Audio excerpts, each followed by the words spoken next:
Like, I was a little sheepish on 32, 33-year-old James Harden a year ago. What am I going to be thinking about 33, 34-year-old James Harden in the more present day? And if it's a straight up deal, okay. Sixers get to hold on to everything else. All right. I'll do that. I don't think it's going to be a straight up deal, but I like that.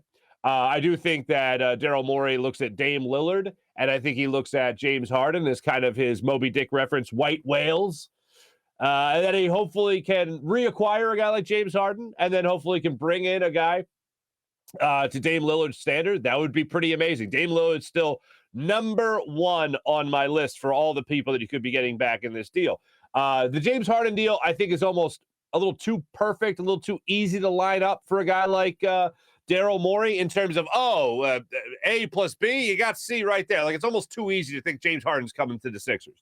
The Bradley Beal deal is the one that I think is the easiest. And I know we had that story a couple of weeks ago from a bunch of the ESPN NBA insiders that talked about probably the easiest deal, most likely deal would be bringing Bradley Beal into Philadelphia, 28 years old, scorer, obviously didn't play against the Sixers the other night, but certainly somebody that could come in here and challenge, at least, maybe not surpass, but challenge Joel Embiid as the leading scorer on this team, which is all along what I have been asking for this entire time. I don't want somebody to come in here and have it be like, Joel Embiid way up here, number one, your best player, no question about it, leading scorer, and then all the way down here, it's like Tobias Harris, Tyrese Maxey, the occasional Seth Curry, great game.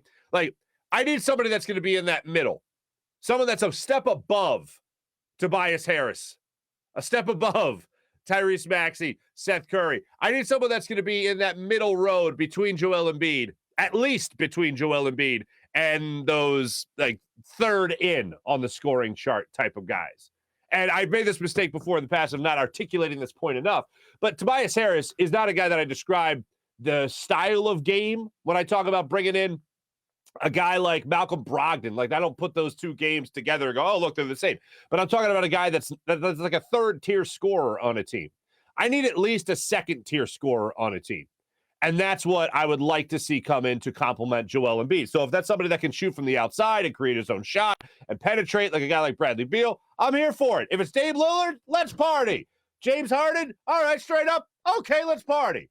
But everything else, Shai Gilgeous-Alexander, I can party with as well. But he's down there on the list, not up there on the list. So that's the latest right now that's out there regarding Ben Simmons. I am at a point, and I've seen this kind of start to snowball as the season rolls on. I have seen a lot more people start to take on the opinion of, to hell with it, raise the white flag, just trade Ben Simmons. We're wasting time with Joel Embiid. And you would be correct. You are wasting time with Joel Embiid right now. However, I'm still not ready to run up the white flag, especially when there seems like there is no trade that's imminent, when it seems like there's no solid deal in place that is literally like Daryl Morey's just sitting there and be like, all right, push the button. I want them to make sure they get the max return on their investment, and that's what Daryl Morey's doing.